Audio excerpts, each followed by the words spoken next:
Welcome to another episode of Last of the Real Podcast. I am Zian, one of your hosts, straight and plain. And with me tonight, who we have in studio?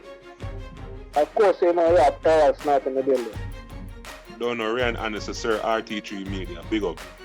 I don't know a JRP, everybody's favorite was for 2021, and of course, they're gonna be 2022 as well. Which is right. Now, people, tonight we have a special guest, the Grammy-nominated man himself, Devin Di Dakta, the one and only. Devin, heal and blessing. Yeah, man, bless up, everybody.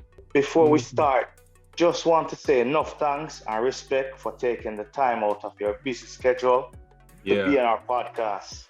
For persons new to your music, Devin, can we just tell them, who is Devin Di Dakta? The same youth from St. Mary, the Anthony Scaffrey Clark, that's the person behind the whole Devin Di Dakta brand. Just, what I say now, a writer first, because I take pride in whatever I write before I put it out. I make sure I say it. There's not ever perfect, but I make sure I say it good. Just that, a person who will write music and hopefully either we sending a message or we want you, the listeners, to feel good. You know, so that's basically Devin Di Dakta, artist. All right. Yeah. All right. So, as a child, growing up, right, you aspired to be a pediatrician. Yeah. How did that shift come about from pediatrician to musician? All right. At that time, you know, you're in a class and your teacher asks what you want to become. Everybody wanted to be at that time is either a teacher or a soldier or something of that sort. You know, those are the goals where not just you, but your parents set for you at that time.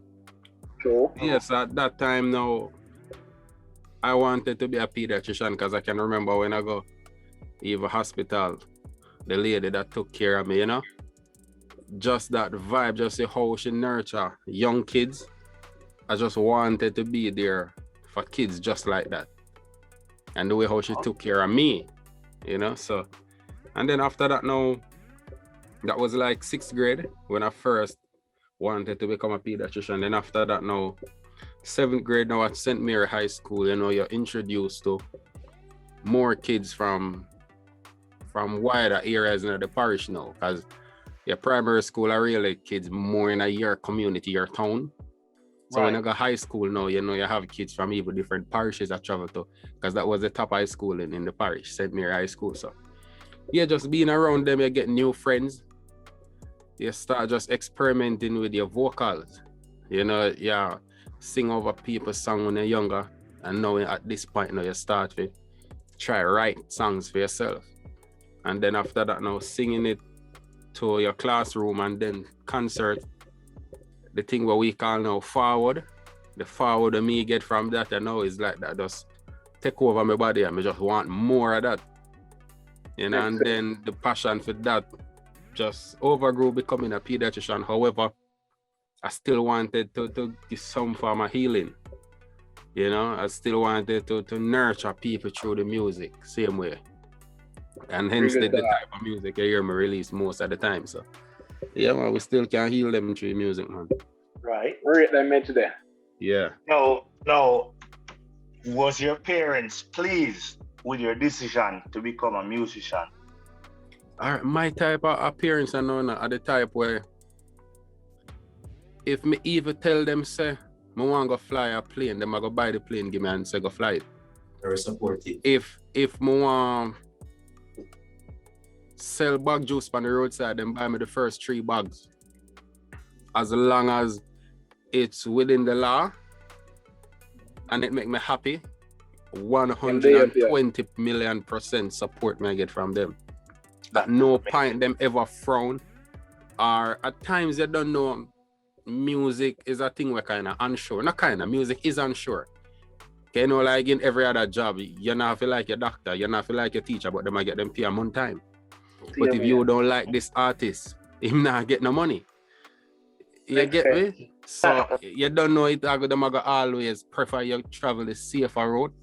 But like I said, no matter whatever I me decide to do, and them see it say, oh, this is what I want for myself. Trust me, 100% support. And that from then till now, same like that. All right, so Devin, back in high school days, right? Were you one of those students that beat and decks and freestyle with your friends? Yeah, man. from the first day I walk in at school. Because my father now is a hustler. My father sell soup. My father sell him snacks and all of them things at the school gate. So everybody knew him as Soupy. Okay. And before I even attended that school, me normally go linger around him, you know, and just being in my father's presence, I want me love from a smaller child, you know. So just being in his presence now at the school gate when my school over, when primary school at that time over, you know, a lot of the kids at the high school now would have know me. They know me as Soupy boy or Soupy son. So from the first day I stepped foot in high school, everybody literally just start calling me Soupy. No man, nobody at all know me as my birth name Anthony. Nobody not call me Devin. Just straight Soupy. Teacher, the principal, everybody. It's just Soupy. It's the teacher and principal. Every single body. So from there, so like I said, just being the son of my father, everybody know me from there. So yeah, and just in a school now you start DJing in your class. People go past and oh, Soupy boy in bad man. And then that spread around the entire school. So you literally became a star from them time there. From them time there. And apart from even at school, in my community, me always the youth will go the party, go DJ. You know, so from community to the entire town, me like the star there. So from me know myself. Get you, man. So yeah, I say. So what was it like winning Tasty's talent trade competition and also crowning king in Magnum, Kings and Queens? With Tasty, that did great. At that point still I was still in high school. So yeah, me basically I think I did about 16 that time there. I think I was in 10th grade now. Just I got to 11th grade. Yeah, right there. So yeah, just win that and go back to school. You know, because me the youth now I always make sure say education the first thing. Not saying me have a plan B because music have to work. But me just want to make sure say me can read a contract if you send it to me. If you send me a script, me can read it. And not just read it, but me can understand what's on it. You see me? So education play a very important role. So after Tasty Talent Trail, it was school same way. And then immediately after school was Magnum. And then from there, so just straight in the music. So that basically give me the eyes of Jamaica. And then me just straight out in the music immediately after high school. So like school just set you apart for the music, man. Not even just school, just my entire life. Because my brother, he did artist before me, you know. Yeah? You see me? So really? He like the man in the place. So just even being his younger brother and can DJ them and say, yo, I such man brother that, you know. So you see me? So you just once you see me, you just know say, you're the little artist this from my gate, you know? So not just school, man, but overall music just always surround me. So all of that straight up to Tasty Talent Trail, straight up to Magnum, just basically just carve out that part for me and me say, okay, that means this is it then. So makes sense. In regards to the Tasty Talent Trail, after winning that competition, what was the vibe like? You know, in school, you know how you know when in high school, the artists always have the ratings and you know the female them flap them and all these things, isn't it? Yeah, so like me say, from 7th grade, that's way before Tasty, because Tasty was like 10th grade. From 7th grade, like me literally, everybody in high school know me, say me an artist, and me I perform at all the concerts and like literally a closed concert that I like our Sting and our Summerfest them time there. Oh. So me I like the man already. So winning Tasty was literally nothing else different. We never ever experienced it in a way where I go out and people say, oh, see Devin there? Because people always know me. Must say you everything that. Yeah. So whenever anything like that hit me like fame or anything like that, I really like when I step outside of my place. So there's some sort of expectation there. Knowing seeing your talent from then and your progression. Okay. Yeah, definitely. Them definitely expect me to be one of the biggest thing ever in Jamaica. I like me say me had me a chop hard from youth days. Isn't it? So that's definitely even teachers. I expect me to be one of the best. You know, so we just do it I represent same way. They're on the right path, man. On the right path. Yeah, man. So Devin, who was the first person that took you to your first professional studio session? All right, before we even reach first studio session, it is like, well, first official studio session. In the community, like I said, my brother now, he was a DJ. So him and other members of the community, big man them, they tell me like 7, 8 year old. Big man, everybody a big man. And just being around them, there was a place now, like a little shop in the community. And they used to have a sound set up, but how it's set up that time now, whenever y'all sing on the mic, them can just record at the same time. Cool. Yeah. So my brother now, that was the first time I ever hear myself back on a record. You know, normally like myself, from a little youth, we have a party and things, and I come into the DJ. So yeah, me used to performance. So, but in terms of recording now, hearing back myself, it was that day. A different experience. Yeah, so him give me the mic, because everybody a DJ and the rhythm I play. At that time, I not even write songs for myself. So him give me the mic, and I can remember that year was, I think 2004, when Ivan come. 2004. 2004. So yeah, it was early 2004. It was after. I don't know if you know when Ninja Man and Beanie Man did a clash. Yes, man. Yeah, man. But that was Cartel did kick down Ninja Man 2003. And then Beanie Man kept a show at St. Elizabeth 2004. Early 2004 this was. And Ninja Man was there. So the clash back then, I think a Cartel first start kick down man and them type of thing there. Well, to me. But because clash like that back then was literally like a friendship, like brotherhood. Like you see that one stage, the love and respect what each artist have for them one another. So at that time now, Ninja Man and Beanie Man, like me say, friendly clash. I go on St. Elizabeth. I think a Beanie Man keep that show there. Yeah, and like songs that them a DJ there, so 90% of the world not here, because me now could only get that on a CD. Okay. We never have a YouTube for watch it. Recently me see it on YouTube and I said, but me don't know this. And then I said, Jano Star, you know how much years now me have this pan just regular CD before me can now watch the video for it. So yeah, me normally just sing over songs and me hear Night Clash and bossy place so everybody think of me song and me say, yeah man. God, them not hear them nowhere else. And you know, Ninja Man is a man when I gonna sue the record, nothing. So if you don't hear him on the stage, you definitely not hear that song anywhere else. So yeah man, me take them the like a famous song, me study the Clash.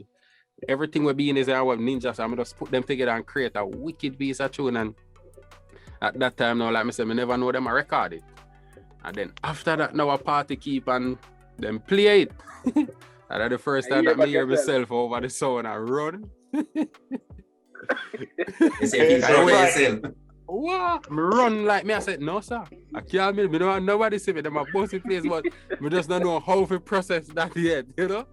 And me just sound so weird. Me never know if the people would actually like it, because to me, my voice sound fine and weird. So whenever I hit a play, me normally just run. I hide so nobody does see me. And then when I go out now, them say, you hear yourself on the radio or on the sound? I'm say, yeah man, me hear it man. And so it's built from there. So, and that was my first recording experience. After that now, a little studio did make in our community. Yeah, Mind Power Records. So we normally build at the studio and yeah, there's voice a bag of tune from them time and people read him. Yeah, and that's where it basically started. So, makes sense. So, you mentioned something earlier about Clash, right? You think that's a component that's missing from dancehall right now? Yeah, I think we need to preserve the clash culture, even though the artists them nowadays afraid. And the reason why them afraid is to how it's set up. Because clash is a thing. Well, back then, clash can't break you. Really? No, there's no way at all clash could have break your back in idea because like me said, clash in when me come in a dancehall final. Enough people never know this. My father, a old man. The music that I grew up on was the 80s music. That's when dancehall just I get introduced to the forefront. So we are talking about Josie Whale, Admiral Bailey, Ninja them, General Trees. I don't know if you know a stirgraph sound. Yes. Yeah. So anyway, in a Jamaica stirgraph sound play, my father get the CD the morning after. Because at that time, let me say, you go party, the selectors just record them session for the night and sell it the next day. So that was how me get introduced to music, by driving in a my father like a bus or him a play it in a house or something like that. So that me coming a dancehall for do a clash, me come and say more on clash. You get me? 2000 when time, I think 2001, when the same Elephant Man, Being a Man, Keep Rich, Miss Alex, all of them there on stage at clash. I think are the same St. Elizabeth there, if I don't lie. I'm not sure, don't quote me on that, but I think of St. Elizabeth. But what me I say is the vibe from clashing, you just want to be on the stage. You just need to be on the stage in a clash like that. And like me said, the energy, the love, the respect where I share among all the artists then are something where literally build you. So now, like Mr. Back to what me that say about now, artists clash set up a way where it can literally damage your career if you lose a clash and not know how to bounce back from that. So I think a man now would prefer to just protect himself and stay away from that. But apart from that, clash is very, very important, and it's a part of with dancehall where I notice them a fight and it's like literally about to just kill it. Go extinct right now, which is very sad. So Devin, you're a man that love clash and will participate in clash. Which artists out there now you would love to clash? At the moment? Yeah. I think Cartel. Yes, no one. I like that this one. No, because remember, you know, to be the best, you know, you have to beat the best. Be the best. Which is That's right. how you going to reach a number one place. Remember, if a 10 hour race, you have to pass out the person with that first reach first. You know? True. Yeah, man. So if you want to be the best, you have to beat the best, and you know a Cartel that. So yeah, I think Cartel would be perfect person for clash with. And trust me, the way you rhymes them right, trust me, won't surprise to see you take on Cartel, you know. No man, trust me, I'm a general, you know, in terms of music, you know. Yeah, as a lyricist, you know. So, but I tell you an idea, me now go wake up tomorrow morning and look in the mirror and say, I want to be number 2 today. No, I want to be number 1. Me never look on Billboard chart and say 2 number 1 spot. Me never look on no chart at all and say 2 number 1 spot. So only 1 for 1. There's only 1 champion. And if I him have it, that mean me need it. Yeah, definitely step up and challenge you. Right now, man, anytime at all. Alright. Nobody else but teacher right now, ready. So Doctor, when you're in your space and you look at vibes, who you normally listen to? And you just say Cartel, but aside from Cartel, we normally vibe to. It depends on the vibe. Because me as a youth now, so for if I hear a little melody or anything, I go listen to a Mavado the same way. I go listen to a Popcorn same way. I not go look to them as lyricists. Okay, you get me? Okay, it's all about the vibe. So it depends on the vibe. If we want an international vibe, you know, we can look to the Sean Paul them and the Shaggy them. And them the same like a chop youth, them where chop about the place, them still the music, them still have a vibe. So the Squash them, the Chronic Law, them, the all of them Juvenile where do them things same way. It depends on the vibe. You get what I say? Yeah, man, so it's all about the vibe I mean at the time, the type of beat when me get. If me get a beat, I have that trap dancehall kind of sound there.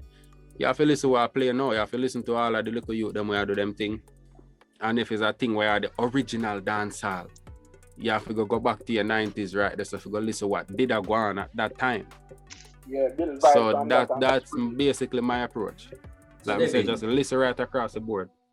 I heard you mention trap dancer, right? Many veteran artists in the business, especially a man like Bounty Killer, would say that he's crap. What is your thought on that? I think trap dancehall, and you know, from what they say, I might make a post about it, or just, I think I go publish an article in one of them paper or something, because I see people have said that, and I think them need for, if you don't like it, leave it. Yeah. Because trap dancehall is extremely important. It's a part of dancehall where it never exists. Apart from the part where the man them are chop on the violent lyrics, where you don't know there's always room for improvement. You can clean that up. Yeah. But the overall, the content of how expressive it make men, especially in a Jamaica. Remember, so we grew up in a Jamaica where if you ever cry, you're no man again, you know. Yeah. And that's one of the things we make the country so violent. Is one of the things we make the youth them nowadays so wicked when I see them make you have a step on a man's shoes. So if you know, so we're at a place where the youths them can express themselves, and you literally you feel them pain, you feel tears when them are crying. You like me say, we are man, you them no want to see that on no man's face. That's how we grow up. But when you listen to music, you can hear them soul a cry. And this is the only type of sound where exists in the space where give people that emotion there. Come on, regular hardcore dancehall, you can't do them the panic. When you hear regular hardcore dancehall, all I think about have to wind up on two girls around there. So. Sure. That's just the vibe where you get the happy spirit there. You need something where can make you calm. If you listen to the sounds where them using a trap music, is a thing will take you out of that light, that dance, happy space that make you reflect on your life. When you hear the man them a sing, especially the Chronic Line run, there's a completely a theme space that every single youth at Jamaica will want go there's a Chronic Line, I notice them look up to. Yes, you see me? True. If you provide a space like that in a Jamaica where youth can express themselves through music and actually make money off it, yes, it might not be as big or huge as the regular dancehall where you're going to make you billions of dollars. But that's because your success, there's no way you can use that to judge a man's success. If you feel like a billboard you want to lick tomorrow, and you want to have the biggest song in America, Japan, UK, right across the world, fine, that's a success for you. But if a man feel like him just need to forward out of the garrison, rise out of fame situation and help him family with just $1 million and him get a house and a car and him don't want nothing else, that's happiness same way. That is still success. True, that's true. I get what I say. So the 90s man, them, the overall, all of them youth they from back in the days where I say, oh, no, go no way. We not care about that. We not care if it go wherever. Who want listen, and who feel the whites is the biggest genre right now in Jamaica. There's absolutely nothing else in front of trap dancehall because it has speak directly to the youths. And the youth them want meds. You get what I say? So what the man them need to do from back then, if you don't like it, simple, bridging, go and create the type of music where you will like and still represent Jamaica out in the wider world. But still, there's enough space for trap dancehall and the hardcore dancehall coexist. And that is it. It's either you like it or you don't like it. As simple as that. But don't, all right. One of the things when me hate about Jamaica is, and remember dancehall man them for glad, and not even just them, but overall whenever new sounds forward in, but make we use dancehall. Remember when dancehall just a forward in late 80s, early 90s, them are like, what is? We don't want to hear this. A reggae we want to hear with Garnet them, and want to hear with Bob them. Oh, real you get what I say? So the sound, it new to people, so them literally never want to hear it. And then you come and them know them say that's why the golden era of our music. Okay, yes. Allow the youth them nowadays to grow like how they did grow. Like we say, when now compare it, it definitely not go ever reach where the original dancehall sound is. However, enough youth are better themselves, them are better them family and them friend. And like I said, success are still success. So allow them to grow. And remember them do the same thing with Daggering. Daggering was literally, it still graphic in terms of the man, them are dealing with the woman, them and everything. Yeah.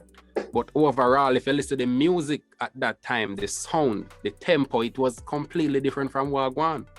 And them try to push it aside till now there's absolutely nothing there. So you remember that? Remember when Stephen come with his sound?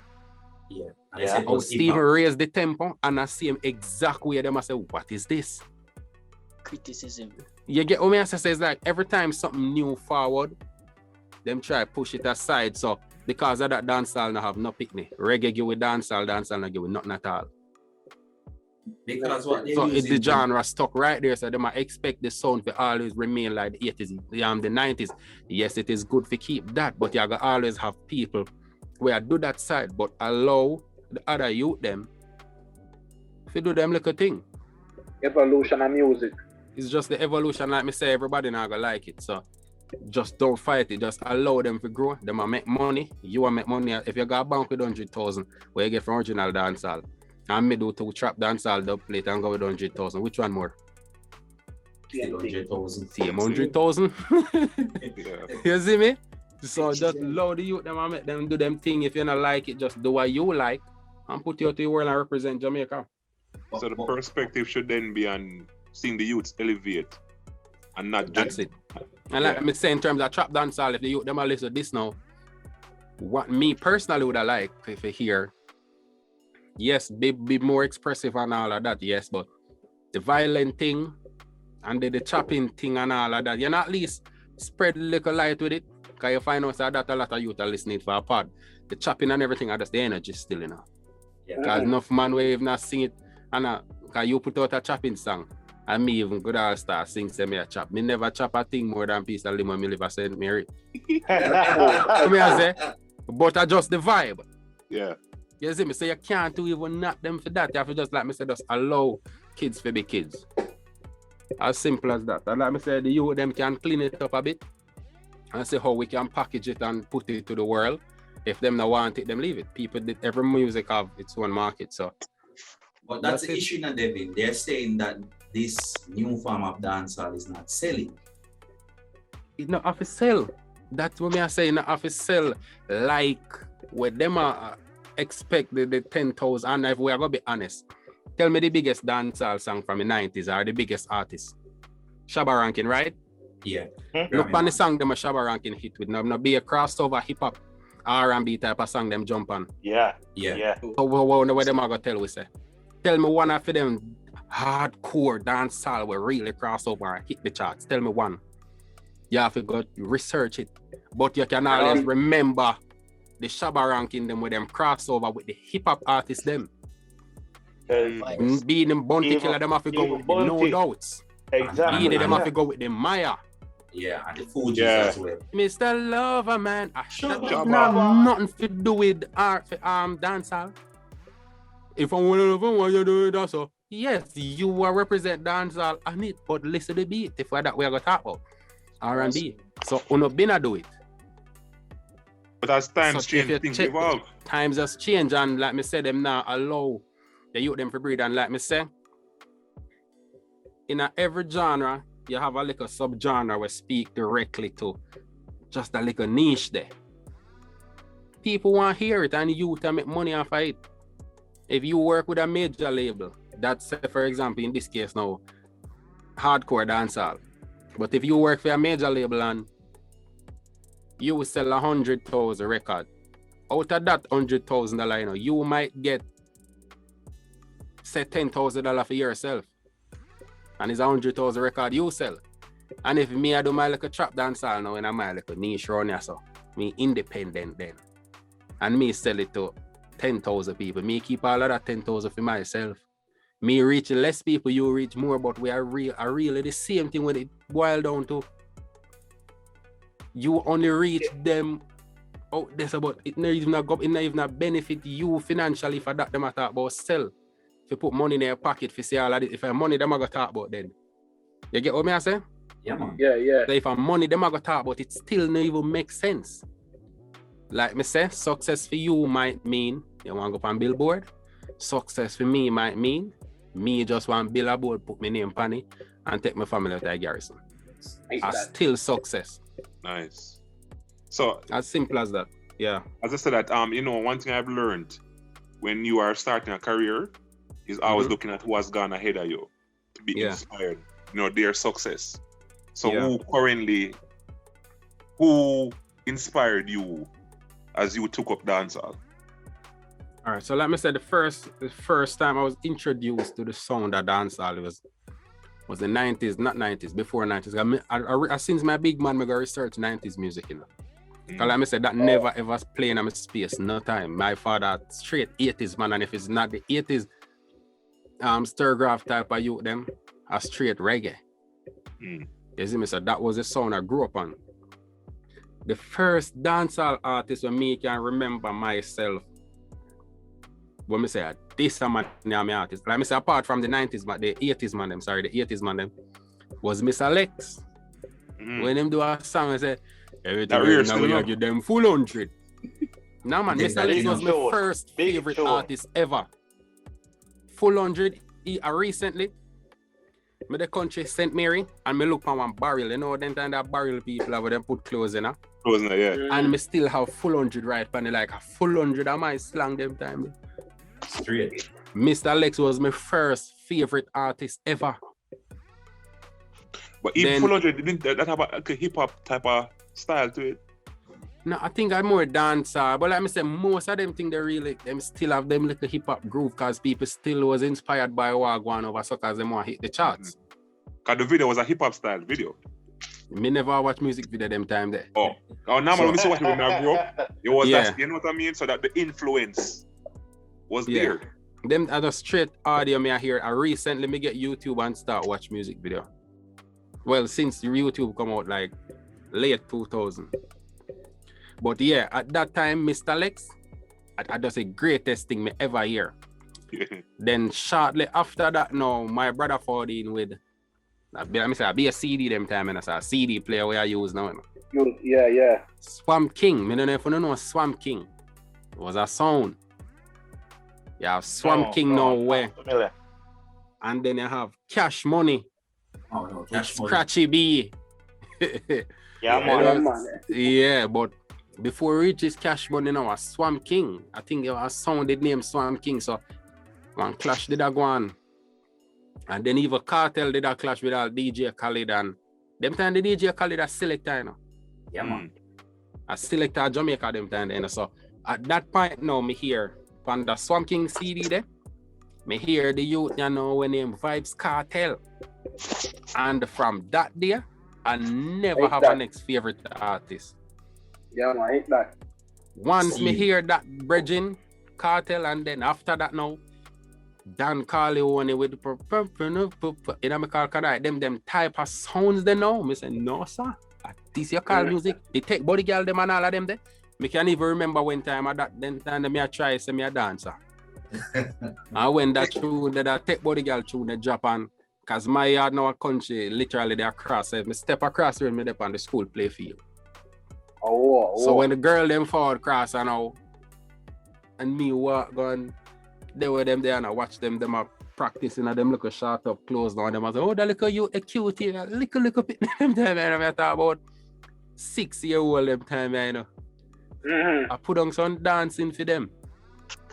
And they make big circle around me and I may adjust them little entertainer from them time there. And I just straight Cartel me a dance to them time there. And like I said, then after that, you know, we grow and you start getting more familiar with sounds now. You start listening to everything, and then after that, now it was Sean Paul. And to this day, if we ever speak about lyricism and everything, yes, teacher, the general and everything. But for me personally, when we ever talk about next level, Sean Paul, I'm a god. Yeah? But they're out there, man. Like me saying, that's overall, international market. Vibes Cartel, everybody artist. Teacher just teacher. You can't get no better than that if you got to talk about who are the king for Dancehall, Dancehall, and the most versatile, the best lyricist ever in a dancehall. Teacher. Well, like I said now, when me I go think about the next level when who would have got tour with right now, and these are the only artists me go against whole heap of ever big hip hop artists and never ever feel starstruck like one ever time ever stand up beside Sean Paul and I want to hail him up and I could even hail him up. That are the amount of respect me have for that. If you know me stand up beside Sean Paul, that's all me need. You don't get many artists coming out and say that about Sean Paul, you know. Or say that's his favorite artist. Listen, Sean Paul, if we go talk about God in our music, If you talk about that, Sean Paul, me say. If you talk about God in a music production, Stephen McGregor, me say. And if you got to talk about lyricists, a teacher, me say. But apart from that, means that you know, well, listen. There, I don't think you can play a genre, I know it must just make, since we start the interview. That's how much music me listen. You see me? So me say right across the board, me just listen to crazy American, European, some music where just vocals, not even opera. You know, opera, no, it's worse than them there. So me say you just listen to songs, just see what play everywhere in the world, every corner you can go, you want to see what kind of music them I listen to. But, yeah man, Sean Paul, yeah man. Right now if I forgot tour, with whom would I say now, apart from international scene now, my artists them are like, yeah, and the Justin and the Ed Sheeran and them type of you. If we get a tour with one of them right now, and Sean Paul called me, immediately I left that tour and go tour with Sean Paul. What? Serious? And if them offer me $10 million US and Sean Paul just offer me $1 million, just the experience more I go tour with Sean Paul than them. That you can respect. That are the level of respect I have for them, man. So, as someone who consumes a lot of music, what would you change about the music industry in Jamaica? All right. Definitely wouldn't touch the sound because like I said, there's a market for it. It's just, we just now package it the right way. So to package something the right way, you know, you have to go to your management. So I think on the business side of things now, that's where more the jump in, not would, that I go jump in, but that's a further down, that's a future thing. But yeah, I think that's the main thing we want. Like I said, there's a lot of artists out here where I do the regular dancehall thing we can go worldwide. You just have to find them. It's just that at the moment, the trap dancehall is just at the forefront. But even that needs packaging. The artists, they need to start look like artists. And even myself, sometimes I just can't bother. But you get what you need for bother. I get you. Get what I say? So you feel the man want to step up and play more role, you know, this whole packaging. Yeah, but that's the thing. Which manager we have out there? We don't have none really. Because they try to appeal to an international market. That is it. Because at the end of the day, Jamaica does have 3 million. And then the Caribbean have 43 million or something like that. Something like that, yeah. Yeah. And out of that, you have a whole heap of old people when I listen. Then you have a whole heap of young people when they really listen, or if they listen to straight hip hop.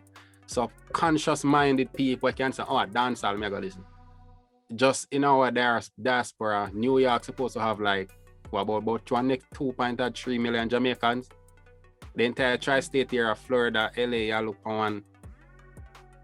Just say overall we have conscious listeners of dancehall where you know, like me say, you're going to say dancehall, I think. Just say you have 10 to 20 million people there. Somewhere there about. I think that reasonable. Or 10 million. We not reach them. We definitely not reaching them people, and like me say, how you gonna reach them? It take management, and then on the management side now it take marketing. So that's where we're there right now, and we really not breaking no new grounds. Not even the regular man them we hear a chat about how we music now gonna way. Them not gonna way. Which part ever see them a tour? Tell me. Them tour tri-state area, and then when they check it out, who a book is show them. Same Jamaicans we're gonna keep show. You get what I say? So how would them break barriers? That's why I don't want to hear them come talk and try to bash down trap dancehall, because them really do not need that. True, alright. So like me say, take management, and you as a manager now have to think about how you're gonna market the artist. So right there, that are the main thing. And like me say, the sound, we just need to package the thing properly and reach the people. Because if you go buy how much for a cup of Starbucks, say $100, and you get a regular cup round there, so and if you take off the label off of them, you'll pay $20 for both of them. But then when you put on the little green Starbucks thing, you can sell it for $100, and this man have to sell for him for the same $20. So it's about marketing, how Starbucks market them thing, how them brand them thing. So it's the same exact way you have to step into the music and know say, all right, this is it. But it's hard because you're gonna have people now where them don't really love music. It's just an investment for them. Them just think about the business side. Them just think about not even business, because and even some people really do business, they just look on the make money part. War come in, because if them give you $10, them want 20 on it, and that's it, them good, them gone about them business. We don't really have people where I go take that $10 million and know where to place it. You just go place it at the part of them where you know star right, you're sure you're gonna make that 20, but you have to put it at some place where you're not too sure of some risk you take. Well, if it work, you make a 50. You see me, you know, have people like that now where I go step in and do that. Like I say, it's hard to work with just regular investors because a man just come give them money, more back in returns and him gone. And it now go work, so because in the music you have to go try and you have to go try and it go fail. Yeah. Because like me did say before, when you can do a regular 9 to 5, you don't care who like you. Yeah, get your money monthly. Get your money. But in a music, you have to make sure so whatever you do, you're on the people inside. So you have to go take some whole heap of risk where them type of risk there. When you don't sure, because you have risk where you sure your money, you know. But then you have risk where you're not sure. You're not sure your money, none at all. So them risk the investors now on. So it all still I go back to finding managers where I go reach out and find the investors. Where together everybody go work and set up the marketing campaigns and all of that around the artists and branding and just make it thing work. And we have more than enough products out there. We have too much. Get that. So as the young artists them are upcoming artists, which artists do you don't love to work with? The upcoming artists then. Like I said, me very open to work with people, to working with people, you know. It's just about, if say, for example, if them are going to send me something and out, it just have to match, because me as a youth at work, kind of like plan things. So if me I go drop, say for example, January now, me say me I go drop some dark music. Even if my voice a song where I really for the girl them, that have to just wait till whenever me I go drop them type of song there. Because me as a youth, me like, have my listeners on a journey with me. I just not like the all over the place. So if a youth want to work on, them send an idea, and we say, alright, this is bad, I can work on it. Yeah, we just plan it and know that we drop it at the right time where it will work with Fame time and it also work with my time. And my time. So it just take things like them there. Even producers, me my advice a song for your producer and it just no fit when me I drop this year. That no mean me no rate you as a producer or me no want advice for you as a producer. It's just that just the timing, yeah. So in a thing like this, I know it's just about number one, if them are willing to work on what me I deal with, or yeah, I think that is it. Just about communication, number one, yeah. And we just know start that this way I work on, and if it sound good, me definitely have a problem to work on it. So that collab with Gage, right? Yeah. Eye for an eye. How did that came about, and what was it like working with Gage? Alright, so that tune there now, you know, say, me there and me a vibe and with the beats and thing, and me get the idea, and me start write it and thing, and we set up the rhythm and me record my part of the idea. Me I say, this need more. It need more, not from my perspective, but from my next artist's perspective. Yeah. And the type of music I was releasing at that time, it definitely wasn't just for the man them where I go listen, just the little surface area. People where I go look beneath that and say, wow, I saw this is deep. You see me? So Gage was the only artist in at that time there where really touch certain topics and can deliver, not just touch a topic, because a man can sing about the glass and him only, and him can't tell us that the glass or the buckle have two sides. Him go say it round, or but when a two side it have inside and outside, him not go see it from there, so unless you did say it. You see me? So Gage is the man who can tell her that too.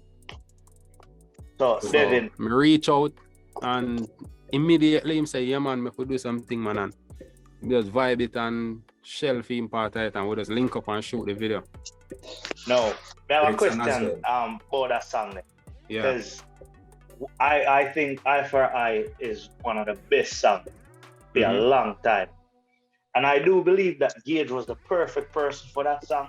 Yeah, like Mr. Man, you need that person, and he was definitely the person. So what we want to ask is, like, you ever think about if you somebody else like a Cartel that would have made a bigger impact? All right, so that's the thing with me now with music. Me not like make music for just the clout of it. Yeah.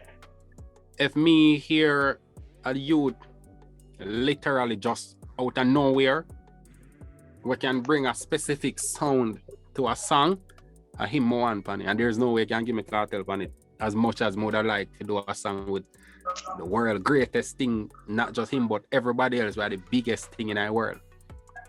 However, there's certain specific sounds where you hear, if you ever hear something you know, so you not do it unless that you get. That is it. And even when you know, say it might fly past some people, or them just not go see it, you just know, say it kind of feel a part of your way. Like there's a part of your soul where you make music with, where if it's not done specifically to that, it's like a hole I got left in your soul right there. So yeah. And there's just nobody when I ever bring the sound to it like that person. I have songs when I reach out to certain artists where me not just throw a song. And I'm sure that there's other artists who can do it and it'll do good, but me just need that specific sound right there. So totally understand. Yeah, so in this case, I think him definitely, as me hear it, me say Gage more up on it. And if him never dig up on him, you would never hear the song there. It would have just be one of them songs that when me just dash one side. Hold on, man. Recently, Joshua, upcoming dancehall artist, made some comment, made it clear that veteran in the dancehall industry are not doing much to help the younger talented artists, as in not doing more collaboration with them to give them more exposure. What are your thoughts on that? But even if you do a collaboration with one of them, it's not going to go nowhere, because you have to just understand that things change and nobody don't really want to hear them. Then respect them. Because like I said, you talk about the foundation, you can't be lost for nothing. So in terms of respect, yeah, you know them, do them thing from whenever. But even now, you go do a song with one of them, the sound so different, like what I go do with them. Remember you talk about like 20 of the years what a change, you know. I think Beenie Man might be the only artist that change with time. So if you are really talk about the overall king of dancehall, there's nobody but Beenie Man. True. So, and correct me if I'm wrong, tell me one other artist that change with time. Beenie Man. True. Yeah, Beenie Man. The only artist after him a Cartel. Because remember, Cartel still fought after Beenie, you know. But remember, Beenie hit 90's, early 2000, and 2000 and Beenie still have put out music we still can play with anything now. So Devin, what me really say is just, I think, yes, them can get a collab, but it not even really make sense. Unless you really do a project or pay homage to them. Yeah. So but that's just me personally still. Yeah. So in terms of the sounds and the sonically, to me it just not make sense, it just not fit. Yeah, but let me say if you do a project specifically for that market, you can definitely, because even if one of them release a project now, I'm sure say it not gonna way. And not gonna way, not disrespecting what them I do. It's just not relevant right now. It's just not relevant. The sound changed completely. So unless, and there's nothing what them can do. You have to just know, say you're generally a veteran, your daytime, if you still make music, do it for those your listeners who are already there. So Devin, a Bounty Killer jumping on a young artist track. Won't do much for the young artist then. Like we said, in Jamaica. In Jamaica. Yes, it go you go say, oh, a killer that, and it go okay. Like me say, it go be a great song. Killer general. But what it go really do for the artist? And like me say, not just Killer, but 90% of whoever from back then. You are going to do a song with even a Shabba Ranking where you are going to say, if Shabba Ranking grace like maybe a hip hop song now, then it go bigger, and not because or anything more than yo. See Shabba the pan a hip hop rhythm. Or say Shabba the with one of them hip hop artists because them hip hop artists are really be the person where I carry the song. But how much of them young artists I can carry a song to where a hip hop artist can carry it. You know, me disagree still. Yeah, you can. Really? Mm-hmm. Here's why. Because working with a bounty killer, because of his name, it would build intrigue into persons wanting to know who is this artist he's working with, and probably will lead some to search him up. And then hear the music. Yeah, but if we are going to speak about major impact, let's use even the Joshy song for example. Him just drop a song with Joshy. You hear it? Yeah. Which part you hear it? I heard it on YouTube. All right, and that's it. And if you're going to pull up the numbers or anywhere else, that's it. I got stuck right there. So. And to be honest, it's and like me say, and to be honest, it's not all that. It's not all that. And like me say, apart even if it's all that, it I got take. It's still stuck at Jamaica. It I got stuck there, so cause like me say, Killer hard everyone listen to Killer music now. And like me say, if you might listen to this or anybody I got send this to him is not me disrespecting him. Cause you know some people stand them I go and say, this is. I got hear, man. Yeah, true. Yeah, me not disrespect nobody. It's just that people who are listening now is not no new listener. A people where him work hard for from the 90s come right up, so him have that fan base where I go stick with him until the day them and him pass. And that now go ever change. And those listeners just need a specific sound. Just that them want to hear from Killer. Or I just hit him have to feed them with. So if him even jump on your track. Yeah, I go say, okay, man, Killer have a song, blow over, and I go listen one time on YouTube, and that is it. And that's it. And like me say, it's just that times just change. Unless you're the artist now where consistently reinvent yourself. Like for example, I shan't follow the music from same way back.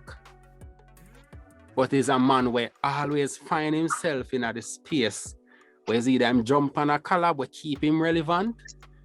And then I see him come back here and drop one or two things, but him stay in him pop space at all times. If I want one song a year to keep him relevant, Beenie Man at the next one. I would choose a song with Beenie Man right now if I know one of them from the 90s. Because Beenie is a youth who consistently reinvent himself and come back. You hear him come hit with Oliver Rum and Red Bull. How much other artists from theme days come hit now, early? The latest now, from what, 2000 about? Early 10s, that's all. But 2011. That was a 2010, 2011, thereabout. Yeah. How much artists from the 90s come hit in a time like this? And like I said, them are the great songs. It's just that a young PR, to say, once you're born 2000, you don't know none. The last set of decent people will make Panda Earth, yeah. Born in the 90s, especially it stop at 95. If you're born after 95, Gen Z, I got vex with them, man. No, man, them can vex, man. If you're born after 95, you would just deal with vibe and energy and just jump up and that you call it Boogo Yaga generation. Yes, Notice the listeners for trap music, for trap dancehall, and that is the reason why trap dancehall now go nowhere and them have to just leave it. Don't make it do it time and fade out. Yeah, you have to just leave it because I just, what you call them, Gen Z, this is just the music what them want to listen. Them not care how much great things Bunty and all of them do from back then. Who is Bunty to them? Them would disrespect Bunty. If him diss them would disrespect him. And that's just how times There's change. a lot of paying homage to the men of old, isn't it? Yeah. So like me say, them just not have the sound what them a look for. them just not have the sound. Killer them do great music, but Killer music not gonna be appreciated by me because me know what it's like. Forget the last part of what Killer them are deal with plus everything we're going now. So we appreciate them. That's what I say. If you're born like 95 and before, you will appreciate what going on in the old part, but you still really grow up in what going now. Yeah, after that, I just treat everything is just about no, the future. Me see them a build metaverse. Nobody no care about 90s. You want a metaverse, them youth you want to reach, you know? Yeah, so man. them are going to continue evolve the sound until them reach there, son. Them not care about what come before them.